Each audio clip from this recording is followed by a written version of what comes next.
Alright, here we have a Ameristar RunTru design. You can see a RunTru sticker right there. It's probably by the company who installed it.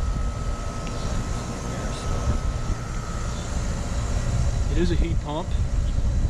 Bursting valve's right there. And it does have an LG scroll compressor. And I think the data's around here. 2021 3-ton.